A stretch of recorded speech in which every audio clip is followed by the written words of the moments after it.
Hello बच्चों, आप सभी को हमारे YouTube channel maths hub Bihar में फिर से स्वागत है। आज हम लोग वास्तविक संख्या जो नया वाला एनसीईआरटी के अकॉर्डिंग है एक्सरसाइज 1.1 उसको पढ़ने जा रहे हैं। 1.1 में कौन कौन सा क्वेश्चन है उसको आज हम लोग पढ़ते हैं। देखिए पहला क्वेश्चन क्या बोल रहा है। पहला क्वेश्चन कर रहा है निम्नलिखित संख्याओं को अभाज्य गुणनफल के रूप में व्यक्त करना। कुछ नहीं करना है मेरे प्यारे बच्चों, इसको सिर्फ और सिर्फ अभाज्य गुणनखंड कर देंगे। कैसे करना है देखिए, जैसे 140 है यानी कि 140 है, इसको हम लोग क्या करेंगे अभाज्य गुणनखंड के रूप में बदल लेंगे। अभाज्य गुणनखंड के रूप में बदलने के लिए हम लोग क्या करते हैं, सबसे पहले 2 से भाग लगा के देखते हैं। 2 से इसको काटेंगे, ये आ जाएगा 70 और ये 2 से काटेंगे फिर ये आ जाएगा 35 और फिर ये 5 से काटेंगे 7 आ जाएगा और ये फिर 7 से काटेंगे तो 1 आ जाएगा। नहीं काटने आती है तो इसको भाग आराम से दे सकते हैं इस प्रकार से, और इसको आपस में भाग दे करके और बारी बारी से इसको लिखते हुए चलेंगे, ठीक है। और लास्ट में क्या करना है, 140 को गुणनफल के रूप में लिख देना है, यानी कि 140 को 2 × 2 × 5 × 7 के रूप में लिख देना। देखिए यही है अभाज्य गुणनखंडों के गुणनफल के रूप, यही है। यानी कि ये है भाज्य संख्या, भाज्य को अभाज्य गुणनखंडों के रूप में हम लोगों ने क्या कर दिया, व्यक्त कर दिया। उसी प्रकार दूसरा क्वेश्चन क्या है उसको भी देखिए। दूसरा क्वेश्चन ये है, इसको 2 से डिवाइड करेंगे तो ये आ जाएगा 7 8। इसको 2 से डिवाइड करेंगे तो 3 और 9 आ जाएगा। इसको 3 से डिवाइड करेंगे तो 1 3 आ जाएगा और इसको 1 3 से डिवाइड करेंगे तो 1 आ जाएगा। तो इसी प्रकार इसको भी हम लोग लिख देंगे 2 × 2 × 3 × 30। देखिए ये दोनों क्वेश्चन सेम है, वैसे ही आगे वाला जो क्वेश्चन है उसको भी हम लोग देख लेते हैं। 3 8 2 5, लास्ट में 5 है। लास्ट में 5 रहने से क्या होता है,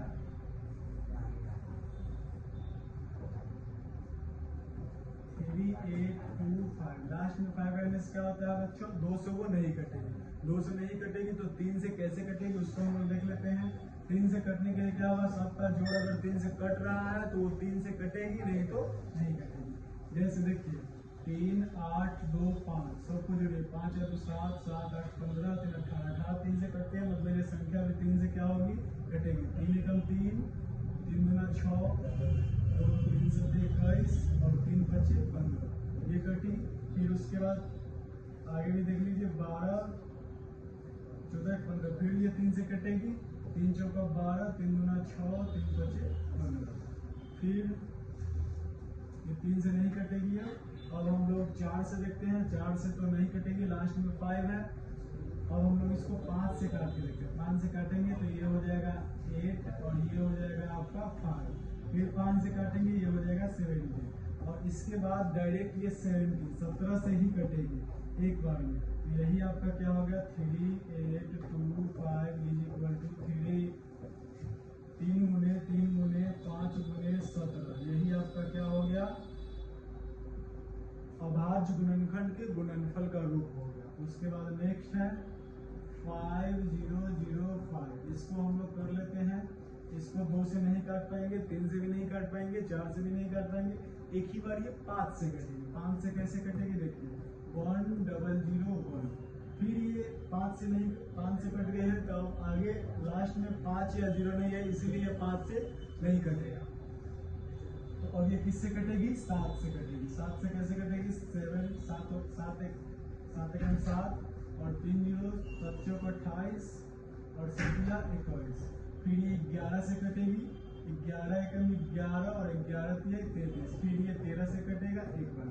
अब इसको हम लोग लिख लेते हैं 5005 = 5 × 7 × 11 × 30, यानी कि 5 × 7 × 11 × 13, यही आपका क्या हो गया ये वाला क्वेश्चन। और नेक्स्ट क्वेश्चन क्या है 7429,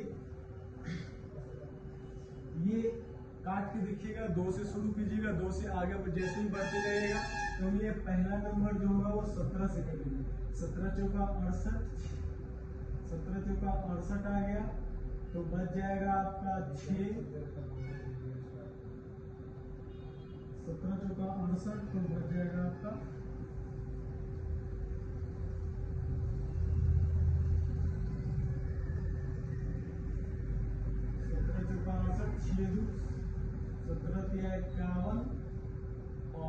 बच जाएंगे उसके बाद 11 9 यानी कि 17 7 119, ये इससे कटेगी। उसके बाद इसको देखेंगे तो ये फिर 19 से कटेगी, 19 से कटेगी 19 गुना 38 और 19 गुना 57, फिर ये 23 से ही कटेगी, 23 से कटेगी एक बार में।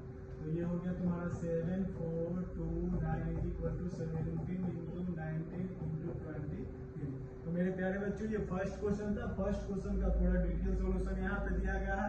अब हम लोग दूसरा नंबर क्वेश्चन पे चलते हैं। दूसरा नंबर क्वेश्चन क्या है उसको देख लेते हैं। दूसरा नंबर क्वेश्चन क्या है, पूर्णांकों के निम्नलिखित युग्मों के एलसीएम और एलसीएम ज्ञात करना। पहला काम क्या है, एलसीएम और एलसीएम ज्ञात करना है। हम लोग पीछे की क्लास में एलसीएम और एलसीएम कर चुके हैं। एलसीएम एलसीएम कैसे निकालेंगे, और उसके बाद इसको जांच करना है। किस पे जांच करना है, दो संख्याओं का गुणनफल जो होता है एलसीएम गुने एचसीएफ होता है, इस पे हमको क्या करना है, जांच करना है होता है या नहीं आता। सबसे पहले हम लोग एचसीएफ और एलसीएम निकाल लेते हैं। एचसीएफ और एलसीएम कैसे निकालेंगे, तो सबसे पहले हम इसका भाज्य गुणनफल कर लेंगे। नहीं आती है तो बगल में कर सकते हैं, 2 से लगाएंगे 13 और ये 13 से कटेगी एक ही बार, तो ये हो जाएगा 2 गुने 13। फिर उसके बाद 91 का कर लेंगे, ये किससे कटेगी, एक ही बार 7 से कटेगी, 7 से कटेगी 13 टाइम्स, फिर 13 बार में, और ये डायरेक्ट आ जाएगा इतना। तो 91 का भाज्य गुणनफल हो गया आपका 13 गुने 7। अब हमको एचसीएफ भी चाहिए और एलसीएम भी चाहिए, दोनों हम लोग निकाल लेते हैं। सबसे पहले एलसीएम ही देख लेते हैं। एलसीएम क्या होता है, जो कॉमन पार्ट मिलता है वो भी, जो कॉमन पार्ट मिलता है वो भी,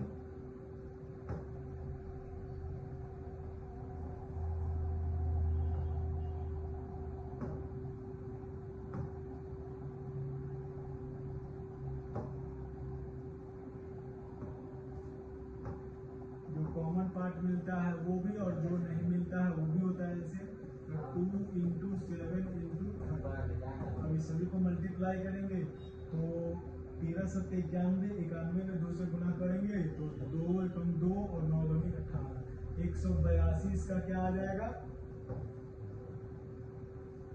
182 इसका क्या आ जाएगा एलसीएम।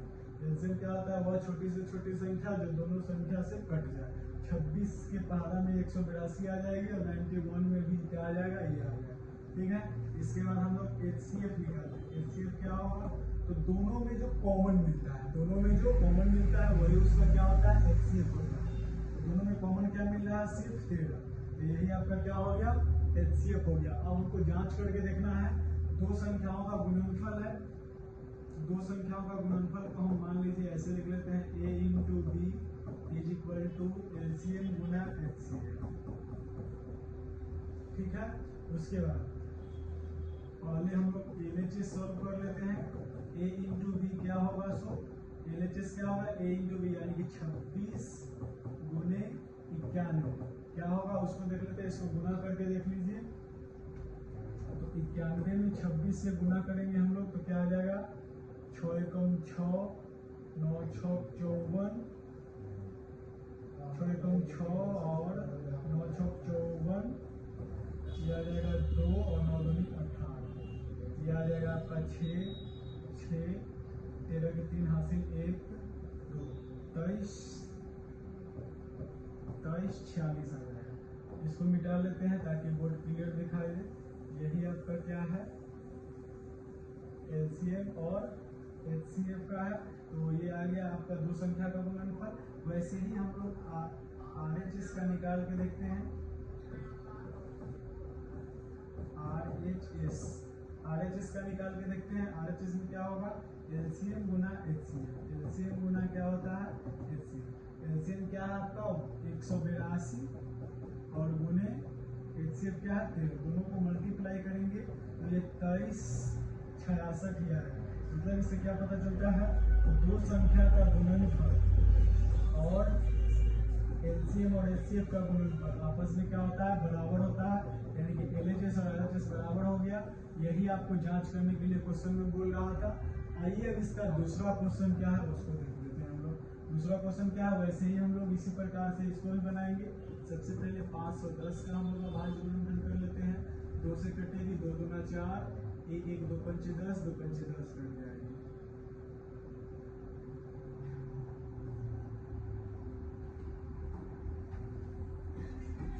फिर ये किससे कटेगी?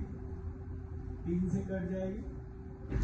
3 अठे 24 और 3 पचे 15। फिर ये 5 से कटेगी। 5 से 17 पंचे 50। फिर ये 17 से कट जाएगा। 17 से कट जाएगी एक बार में। उसी प्रकार हम यहाँ पे लिख लेंगे 510 का क्या होगा? 2 गुने 3 गुने 5 गुने 17। यही आपका भाज्य गुणनखंड हो गया इसका। उसी प्रकार 92 का हम लोग देख लेते हैं क्या होगा। सो 2 से काटेंगे, 2 चौका 8, 2 छक 12। फिर 2 से काटेंगे, 2 दूना 4, 2 तिया 6। फिर इससे काटेंगे तो ये आ जाएगा 2 गुने इतना। इसमें हम लोग देख लेते हैं एलसीएम क्या होगा। एलसीएम जो कॉमन मिलता है वो भी, और जो नहीं मिलता है वो भी। ये कॉमन मिल रहा है तो ये इसमें से एक आएगा। इसमें नहीं मिल रहा है वो भी लिखेंगे। इसमें भी ये नहीं मिल रहा है वो भी लिखेंगे। ये भी नहीं मिल रहा है वो भी लिखेंगे। और ये भी नहीं मिल रहा है वो भी लिखेंगे। तो 2 हो गया, 2 हो गया, 3 हो गया, 5 हो गया, 17 हो गया और एक बच रहा आपका 23। तो यही आपका क्या हो जाएगा? एलसीएम। इसको मल्टीप्लाई करके देख लीजिए क्या आता है। 2 दूना 4, 4 के 12, 25 60। 60 गुना 17 गुना 23। अब यहाँ पे 17 छका 102 होता है। 102 पर इतना हो जाएगा और इंटू 23। 23 से गुना करके देख लेते हैं। इसको मिटा देते हैं क्योंकि बोर्ड पे जगह कम है, जिसके कारण हम लोग यहाँ पे इसका सोल्यूशन दे देते हैं। क्या होगा? सो देखिए 1 0 2 0 में 23 से गुना करेंगे। 0 होगा, 6 होगा, 0 होगा, 3 होगा, 0 होगा, 4 होगा, 0 होगा, 2 होगा। ये जाएगा 0 6 4 3 2, यानी कि 23,460 आपका क्या आ गया? एलसीएम। और इसका एचसीएफ क्या होगा? एचसीएफ जो कॉमन मिलता है वही उसका क्या होता है? एचसीएफ होता है। यानी कि इसका एचसीएफ क्या हो जाएगा? 2। उसी प्रकार हम लोग इसका जांच कर लेंगे। जांच क्या करेंगे? A गुना B बराबर एलसीएम इंटू एचसीएफ है या नहीं, करके देख लीजिए। A इंटू बी निकाल के देख लीजिए क्या होगा। 510 गुना 92। 510 गुना 92 करके देख लेते हैं क्या होता है। 510 92 से गुना करेंगे। 0 2 5 गुना 10, 0 9 9 5 43 हो जाएगा। 0 2 9 6 4, यानी कि 46,920। 46,920। उसी प्रकार एलसीएम एचसीएफ का भी हम लोग देख लेंगे। गुना मल्टीप्लाई क्या होगा? सो